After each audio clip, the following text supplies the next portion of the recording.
Hey guys, what's up? Remember, make sure and watch clear to the end because I'm going to talk more about last night's special offer. So with that being said, let's get this video started.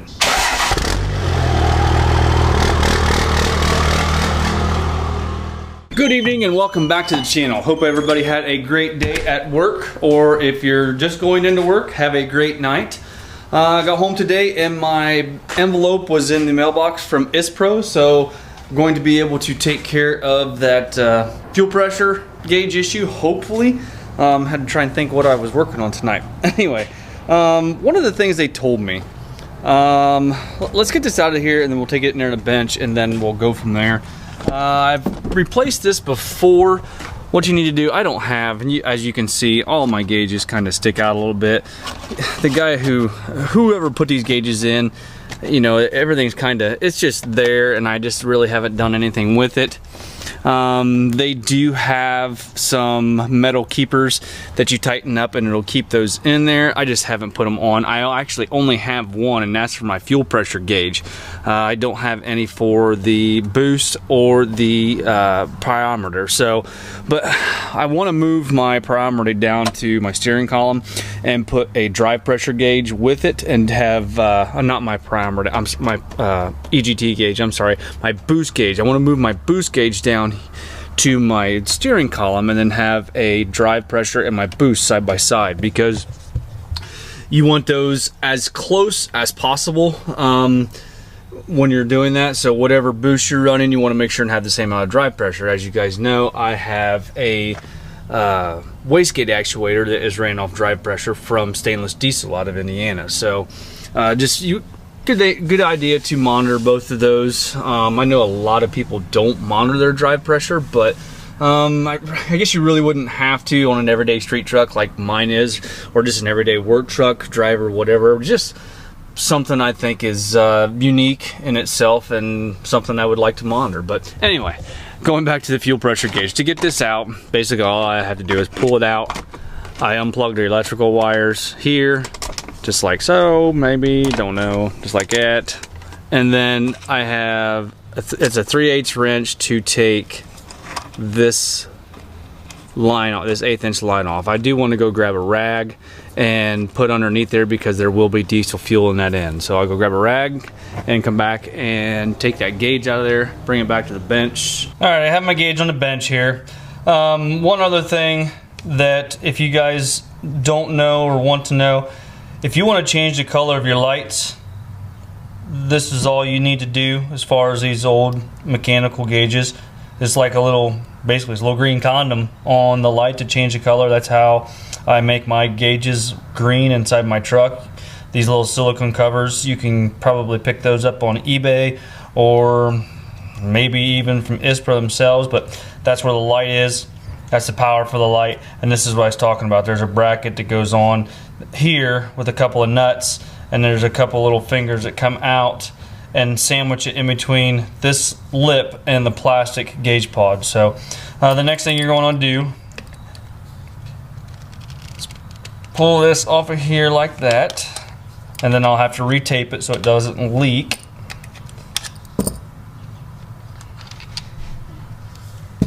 Alright, the way they explained it to me and what they sent me was a little orifice that goes inside the back of the gauge pod. And basically the way he explained it to me, this is like a jet in a carburetor. So what he said is, after these gauges, after you have them a while and they get broke in, things start to run looser inside there and allow things to vibrate.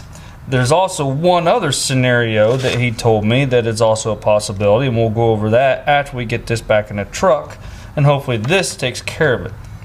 But if you look inside here, and right now you're not going to be able to see because it still has fuel in the end of it, but if you look inside there, there's a little orifice in there, and what we're going to do is put a smaller orifice in to restrict the flow just a little bit for the gauge pod. Now it's still going to read the same amount of pressure, but it's just going to restrict the flow going into the gauge, so possibly we don't get that vibrating sound on the way the gauge and the mechanisms work inside. That's what they explained to me anyway. So hopefully I grabbed a small enough screwdriver, and I didn't, so I'm going to have to go get a different screwdriver. So basically just like your main jet and a small carburetor, it's threaded on the outside. This comes out just like a jet would on a dirt bike. Any main carburetor like on Mikuni or any of them like on a dirt bike. So we're going to swap these out and hope that this takes care of it. Now this one that I'm putting in, this orifice is smaller, like I said, to restrict the flow. Just like that. And then I'll retape this, put it back on there, take it back to the truck, and hopefully that takes care of it. Now when you put your tape on there, you want to make sure and wrap it the right way. So as you tighten up basically you want to put your tape on the same way your fitting tightens. So you're going to want to wrap it this way.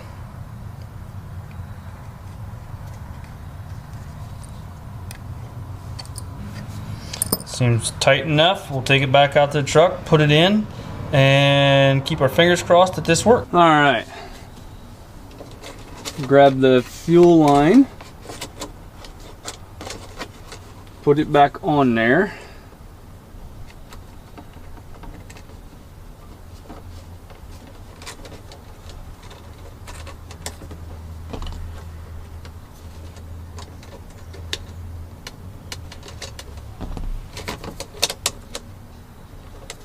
Put our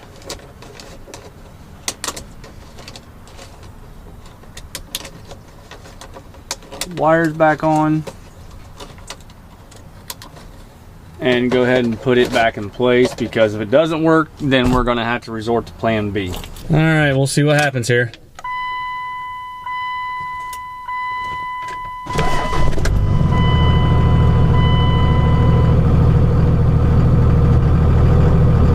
So far so good. I hear no vibrating.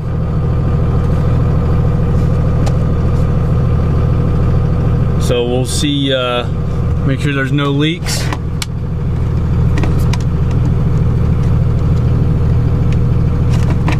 Everything seems good. Still running just a little over 15 pounds of pressure.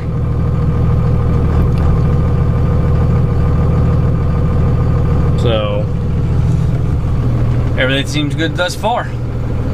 So I'll go ahead and shut this off. I'll show you under the hood the other thing that they were talking about. That way you guys know that also. So if you're installing a fuel pressure gauge, you know kind of what not to do. So let's shut the truck off and head underneath the hood. All right, go ahead to my truck. I've already got my hood up. When I talked to Isspro Thursday or Friday of last week, one of the things that the gentleman told me is if you're going to be putting in these live gauges, now I did not install any of these live gauges like I said before. When you tee in to gain your pressure, mine is right down there. You can see there's only about 4 to 6 inches of line down there from where the T is to the VP44 when it goes in.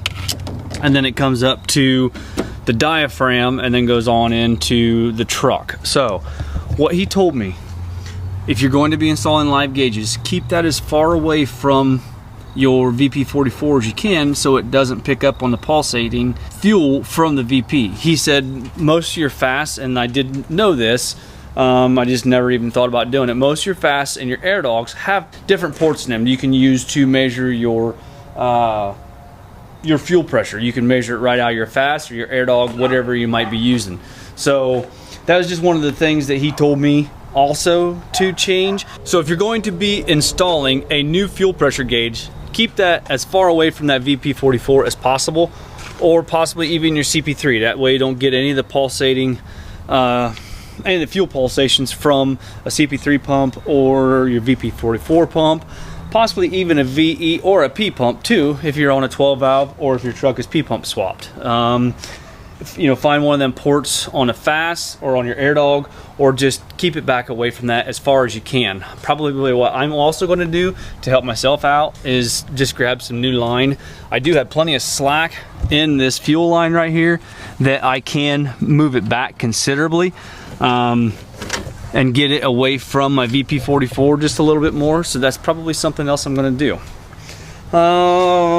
Continuing on, I want to say thank you to everybody that has DM'd me thus far for the flag stickers.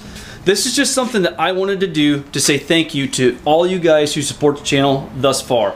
The channel is growing and I appreciate each and every one of you, and this is just something I wanted to do to show my appreciation to my subscribers, to the family that has joined thus far.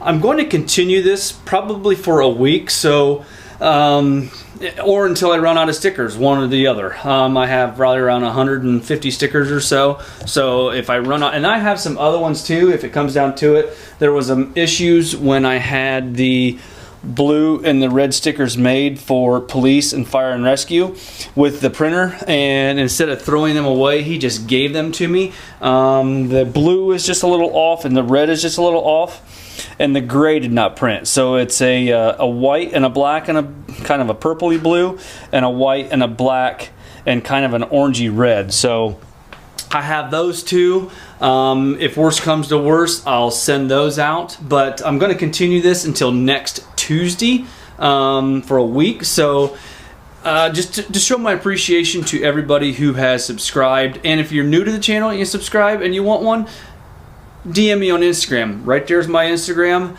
DM me, give me your address, which sticker you want, and I'll get it mailed out to you at no charge. Like I said last night, there is the green vertical flag, there is a green horizontal flag, a fire horizontal flag, and a police horizontal flag. These are the four that you have to choose from.